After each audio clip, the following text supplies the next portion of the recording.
feriado prolongado de carnaval, com muito sol e calor intenso, tem gente que volta para casa com aquela sensação de calor, de cansaço, de dor no corpo, mal-estar, né?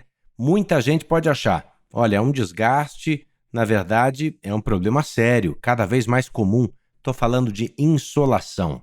Dados do Ministério da Saúde mostram que em apenas 2 anos, os atendimentos do SUS, por esse motivo, cresceram cerca de 90%, passaram de 756 em 2023 para 1.433 em 2025. Para entender o que é insolação, como reconhecer os sinais e quais os cuidados e os riscos para você, eu vou conversar hoje com Luiz Fernando Sayago França. Ele é dermatologista do Hospital Moriá. Bem-vindo, doutor. Como vai? Tudo bem, é um prazer estar aqui de novo com vocês para a gente conversar sobre a insolação. Doutor, o senhor viu aí os dados do Ministério da Saúde, né? Um aumento de cerca de 90%. O que explica esse crescimento tão acelerado, na sua opinião? Acho que a gente pode atribuir muito às mudanças climáticas que a gente vem presenciando nos últimos anos, né? Essas ondas de calor muito intenso que vem acontecendo favorecem o aumento dos casos de desidratação inicialmente, né? E esses casos de desidratação, se não cuidados, podem evoluir para esses casos mais graves de insolação em qualquer pessoa e principalmente, claro, naqueles grupos mais vulneráveis. Há também um aumento de temperatura nos próprios centros urbanos, né, com menos áreas verdes, menos condições de dispersão do calor, que também aumentam o risco da insolação. Bom, mas para que a insolação aconteça, doutor, ela pode surgir até em trajetos curtos, né? Como uma caminhada até o trabalho, até o ponto de ônibus. Vamos exemplificar, por favor, quais os sintomas que diferenciam uma insolação de um mal-estar comum? Assim, se a gente for pensar num espectro, né, numa evolução, a desidratação, que pode começar com o mais leve, acontece quando há uma perda maior de líquidos em relação à ingestão. E aí a gente começa com aqueles sintomas que muito provavelmente quase todo mundo já sentiu. Sede, boca seca, fraqueza, uma leve tontura, um mal-estar, olhos fundos. Agora, isso pode se intensificar e aí chega em sintomas mais importantes, que é no caso da insolação. Aí são sintomas neurológicos, que podem levar a confusão mental, desorientação, até casos de perda da consciência, desmaios, convulsões, falando dos casos mais extremos, além de alterações também cardiopulmonares, dificuldade para respiração, pulso rápido. Então, a insolação é um caso de emergência médica. Ok, entendi. Agora, por que crianças e idosos aparecem entre os grupos mais vulneráveis a esse calor extremo? O que torna essas faixas etárias mais suscetíveis à insolação, doutor? No caso, de fato, né, são os dois grupos mais vulneráveis, juntamente com aqueles trabalhadores que ficam mais expostos ao sol. No caso das crianças, é pela própria imaturidade do sistema de controle da regulação térmica. As crianças têm, falando em termos mais simples, têm mais dificuldade em começar a transpirar, que é o principal mecanismo que o organismo usa para abaixar a temperatura.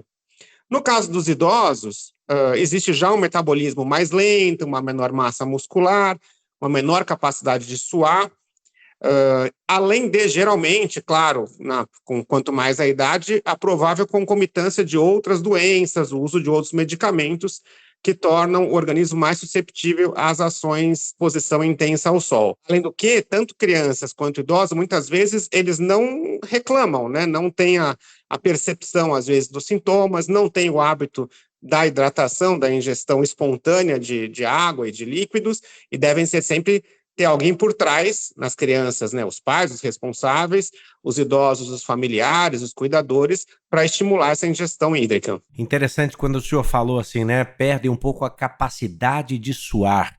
O que é essa nossa capacidade, doutor? Como a gente pode olhar para ela e falar, tá ok, tá normal, ou daqui para frente é para me preocupar? O que o organismo faz, falando, claro, de maneira muito simplificada, a gente tem um centro de regulação térmica, né? Fica ali no hipotálamo, no cérebro, e quando a gente começa a sentir que há um aumento da temperatura, estimulado por esse aumento da temperatura ambiental, um dos principais, se não o principal mecanismo que o organismo se utiliza para controle dessa temperatura é o suor. A gente aumenta a produção de suor, elimina esse suor e com a evaporação do suor, baixa a temperatura corporal. mas há um limite para isso, né? Chega um momento em que esgota. Se a gente não estiver bem hidratado, não vai conseguir produzir o suor para que haja essa perda através da evaporação do suor. Então, a hidratação é super importante.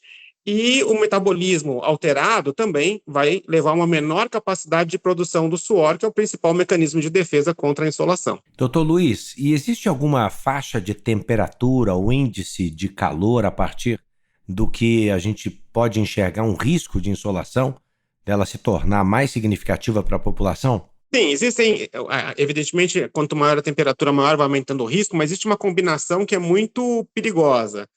Sim, faixas de calor intenso, eu vou comentar aqui, e alta umidade. Umidades acima de 75% também aumentam o risco de acontecerem esses sintomas da insolação, porque com o aumento da umidade, há uma maior dificuldade do suor evaporar, e foi exatamente isso que eu falei anteriormente em relação ao mecanismo de defesa para controle da temperatura.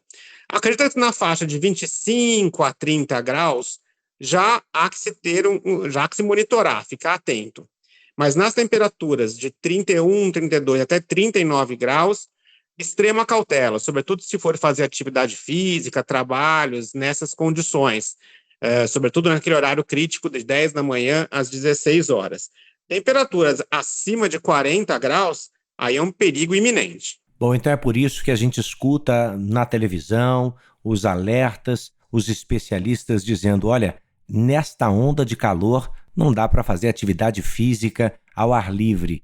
É esse risco que a gente está correndo, né? De se desregular, de não conseguir atingir o que precisamos para nos manter saudáveis.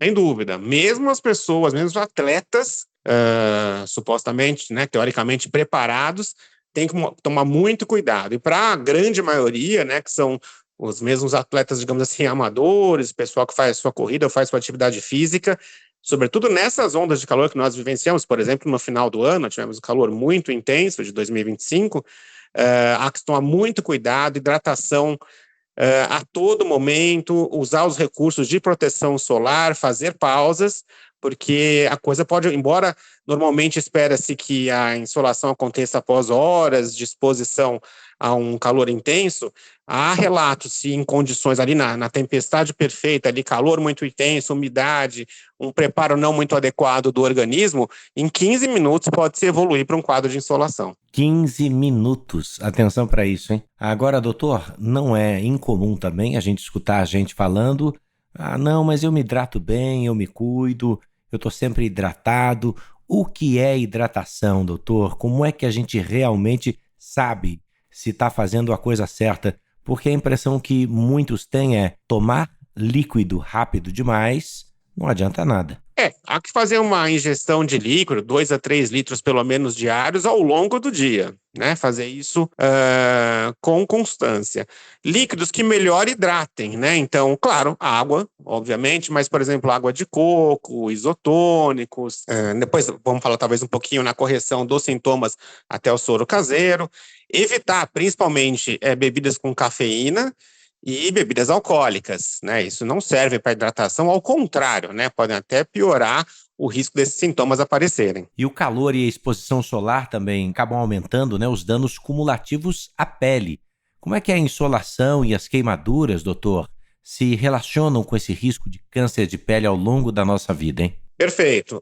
Há estudos que mostram, estudos em animais, inclusive, que esses casos de insolação vão alterar o sistema imunológico. E a primeira linha de defesa, inclusive contra o câncer de pele, é o nosso sistema imune.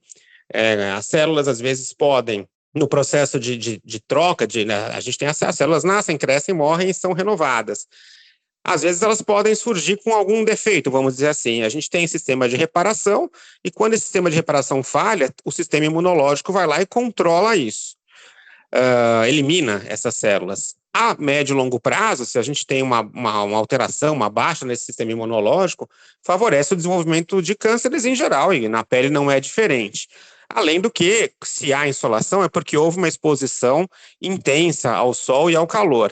Há queimaduras, com isso há dano ao DNA das células da pele, e é isso que pode desencadear a curto e a longo prazo. Existem casos de câncer de pele desencadeados por curtas exposições solares e tem aqueles que são desencadeados por efeito cumulativo ao longo dos anos. Então, além dos cuidados e dos perigos da insolação agudos, tem sim esse aumento de risco de câncer de pele a longo prazo. Legal, doutor. Sempre completo e didático, né? Eu agradeço demais a sua entrevista, mas não vai embora sem dar aquela mensagem direta a quem passou os últimos dias se descuidando, seja a céu aberto, na rua, ou basicamente porque se expôs demais à luz solar e não se hidratou como devia. Qual é o checklist para os cuidados imediatos com o corpo e a pele nesses dias seguintes para evitar os sintomas? Legal, isso é importante de dizer. Que são os cuidados que, claro, agora a gente vai focar porque estamos saindo num feriado aí de carnaval, de muito sol, que o pessoal se expõe muito, né? Não só em praia, em viagens, mas inclusive aí nos blocos de rua, né? Que são sempre aqueles checklist, aqueles cuidados que tem que ter pós-exposição ao sol sempre. Higienização com sabonetes suaves, leves. De novo, a gente vai ser repetitivo, mas hidratação, e a hidratação não é apenas hidratação da pele, com hidratantes, evidente, com cremes, de preferência com pouca química, mas também a hidratação oral, né, a reposição de líquidos. Se aconteceu mesmo de passar um pouquinho do ponto, começar a descascar, não arrancar as casquinhas, não ficar manipulando a pele, né? Tem alguns cremes reparadores, isso pode ser indicado pelo dermatologista. Não voltar a se expor ao sol até que a pele esteja 100% recuperada. Uma nova exposição sobre uma pele que acabou de sofrer uma agressão é bastante perigoso. E ficar atento a sinais que podem ser sugestivos de alguma coisa que tenha surgido dessa exposição. Então, pintas que apareceram abruptamente, ou pintas que estavam quietinhas e começaram a crescer rapidamente, ou mudar de aspecto visual muito rapidamente, aparecimento de caroços, verrugas, feridas que não estão cicatrizando, manchas ou áreas da pele com uma alteração de textura ou que fiquem endurecidas. Se isso acontecer, se perceber ou se quer ficar na dúvida, não hesite, vá ao dermatologista para que ele possa dar uma olhada e tomar as providências se assim forem necessárias. Eu quero agradecer de novo ao dermatologista, já posso dizer assim, do JR 15 Minutos, Dr. Luiz Fernando Sayago França. Muito obrigado, doutor. Eu que agradeço mais uma vez a oportunidade, estou sempre à disposição.